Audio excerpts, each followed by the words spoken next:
This is a pretty standard demonstration of what it looks like on a house. This is the exterior. We can go in from the interior, but as you see, it's brick here, so this was probably the most ideal. But Derek can do drywall if they prefer, and he can go through the inside and shut the door. And here you can see the comb that they've built. He's probably going to have to make more cuts to get that comb out easily. But he always does an inspection cut, and he will, wherever the bees are entering through the hole, that's where the hive is. This is a picture of a tree limb cut down, and you can see it's probably pretty old. Some of that comb there, like in the buckets, is dark, dark black.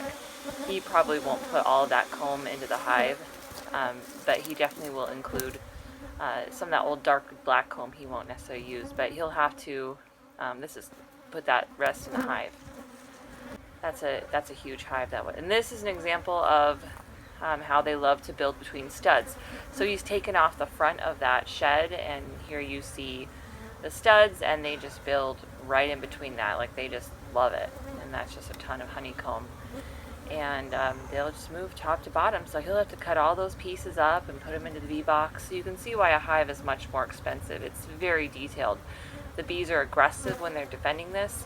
And then also he's got to get every single of those pieces into multiple bee boxes.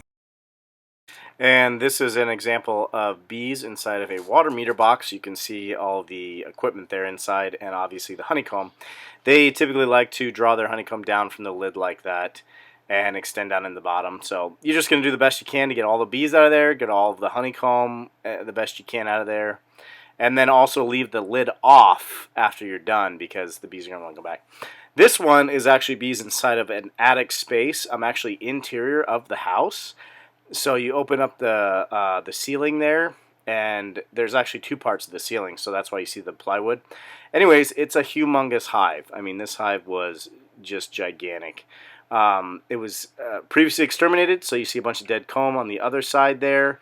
And back in there, there's more comb. So that's where the old hive was that was exterminated. Anyways, this is a lot of work and a big job. So definitely bees in an attic space there. As you can see.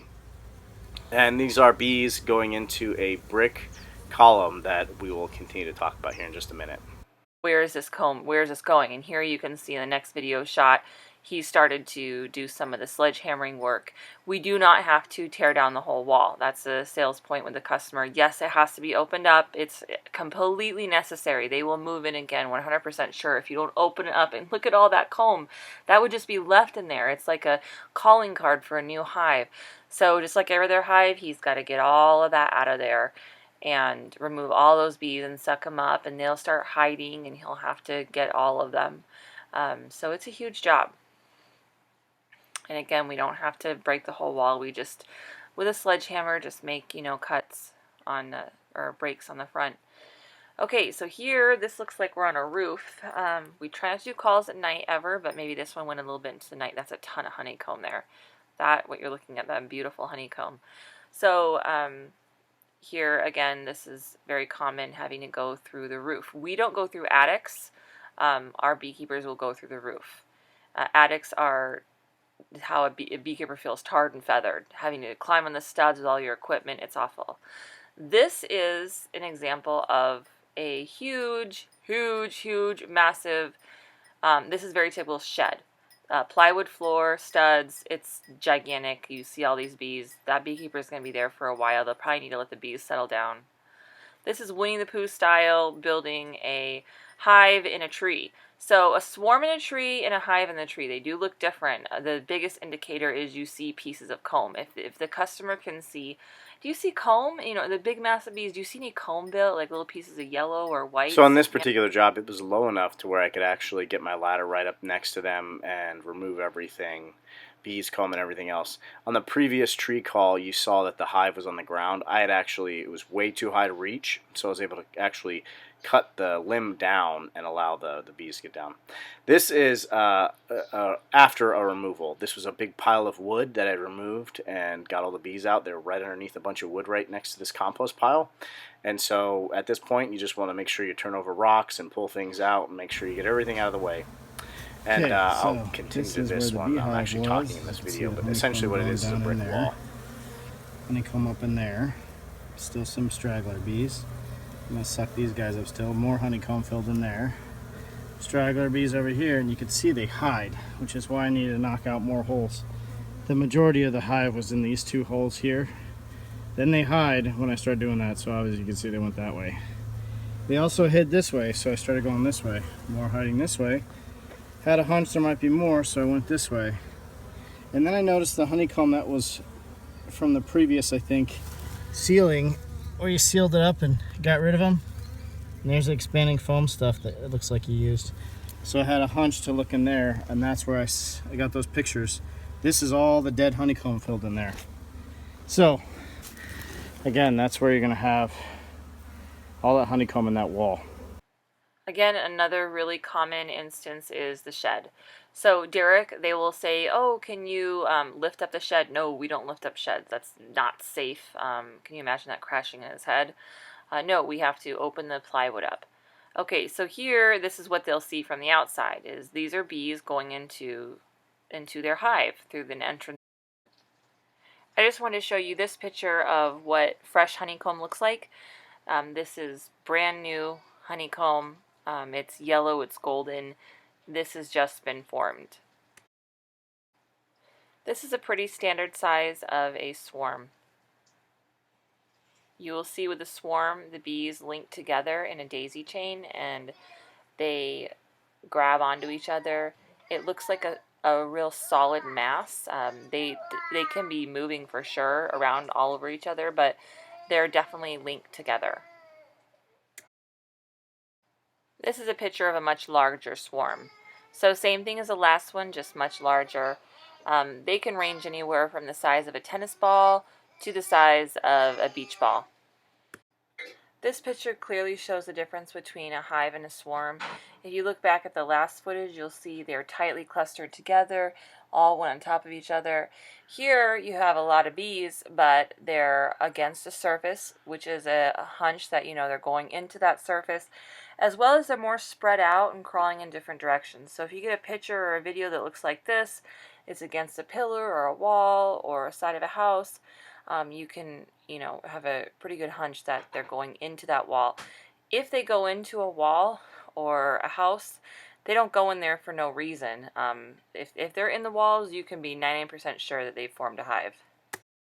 If someone described to me this picture, I would probably think it's a swarm. My first question would be like, how long has it been there?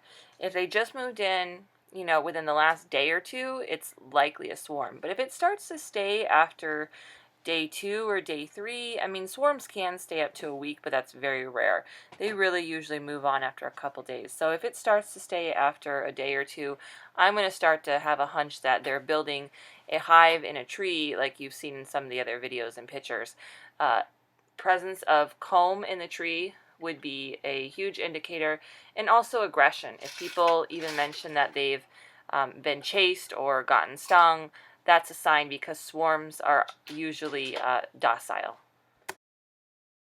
This is just a real nice up-close shot of some brand new comb and how the bees cluster over it and fill each cell. Comb is used not only for honey but also for brood, which is the babies. It can be mixed together on their own pieces, and all of that has to go in the bee box. Each piece is taken out of the hive bit by bit and put into the bee boxes, which are moved to a rural part of Maricopa County. We've got beekeepers that have hives in Buckeye. They have them in North Scottsdale. We've got them up in Whitman. So all over the valley. But the customers can be rest assured they'll not be coming back because the bees don't travel that far. This is a picture of a hive in a tree. Trees can get dead spaces and they become kind of hollow on the inside, and bees absolutely love that. So thankfully, if the tree is still alive, there's no reason to cut it down. We've gotten very good at just opening up just to the dead space and then removing the comb from that area. Sometimes they will go into the roots and we'll have to use numerous saws. It's a very difficult job, the trees. So we we definitely charge the price of a hive to go inside the tree, to cut into the tree. We'll use multiple blades for the beekeeper, and it's just a big, difficult job. So that's kind of how we handle it. We don't have to kill the tree. The customer can be assured of that. But we do have to cut into the tree just like any other job to remove all that comb and to suck out the bees. Sometimes we can just cut a limb down as well, and that will help to get the bees. But when you are talking to the customer, it's great to be able to give the beekeeper options. Maybe they hate the tree, maybe they'd be glad if you just cut it down. Maybe that would be easier for the beekeeper just to cut the tree down. But sometimes it's not. Sometimes it would be harder to cut the whole tree down. So it's in any call, it's great to kind of feel out the customer and see what they prefer. Would they rather have you go through the drywall than the stucco, or would they rather have you go through the stucco? Like I mentioned earlier with the attics, very often they would love you to go up in the attic and not go through their roof and their roof tiles, but that's just not going to work for our beekeepers, and we're not going to send our beekeepers up there with tons of equipment and carrying honeycomb up and down and walking on studs and insulation getting all over them, and they're covered in honey, and it's just a horrible mess. So for the ease of our beekeepers, we're going to go through the roof. Also with sheds, and I mentioned with the plywood, that we don't lift up sheds. We also will cut into the plywood, and they would love it often. Oh, can you, not cut the plywood and just pick up the whole 6x8 sheet of plywood, just pry it off? And the answer to that is no, we have to make cuts because there's, it could be 100 pounds of honey stuck to one sheet of plywood. So us lifting up an entire sheet of plywood is just ridiculous. So no, we have to cut the plywood. But plywood is so inexpensive and really easy to repair, as you saw on that first call where there was that huge, the sheets of plywood coming out. So it's not that difficult of a job. But we do like to feel the customer if we have options, and we know our beekeeper can have options. You can definitely talk to them about what they prefer, and we can talk about what's possible.